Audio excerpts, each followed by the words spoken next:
Government খুবই neutral, independent. Government তার কাজগুলো সুচারুভাবে করছে বা যাতে বাংলাদেশের মানুষ তার যে কাজের যে ফসলটা ভালোভাবে পায়।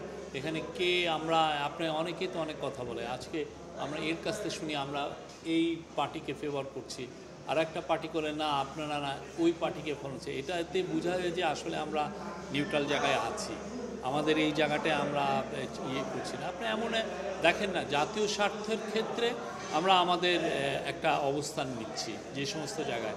এখন এই অবস্থানকে অনেকে ভাবছেন যে এটা প্রো এই পার্টি বা প্রো ওই পার্টি হচ্ছে, তো এইটা মানে এই না যে আমরা দেখছি যে কোনটা জাতীয় স্বার্থের সাথে যায় সে জায়গায় আমরা দেখছি। এবং এটা আমাদের যতগুলো পলিসি, আমাদের যতগুলো অবস্থান সবই প্রো বাংলাদেশ, প্রো পিপুল। পুলিশ প্রশাসন বদলে যে দাবি তাদের, সেই দাবি প্রেক্ষিতে সরকার কি সিদ্ধান্ত নেবে?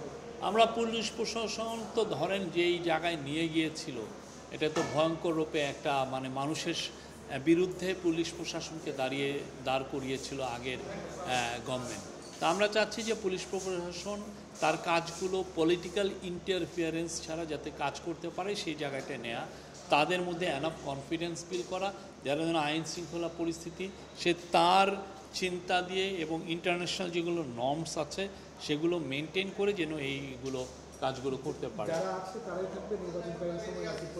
সেটা তো নির্বাচনকালীন সময়ে এটা বোঝা যাবে, বাট আমরা নির্বাচনকালীন সময়ে আমরা এইটুকু বলতে পারি নির্বাচন ফ্রি ফেয়ার হবে, কোনো ধরনের কোনো মানে কারোকে প্রতি পক্ষপাতিত্বমূলক কোনো কাজ এই গভর্নমেন্ট করবে না, পুলিশ প্রশাসন করবে না, এবং কেউ যদি এটা করার চেষ্টা করে তো অবশ্যই তাৎক্ষণিক তার বিরুদ্ধে ব্যবস্থা নেওয়া হবে।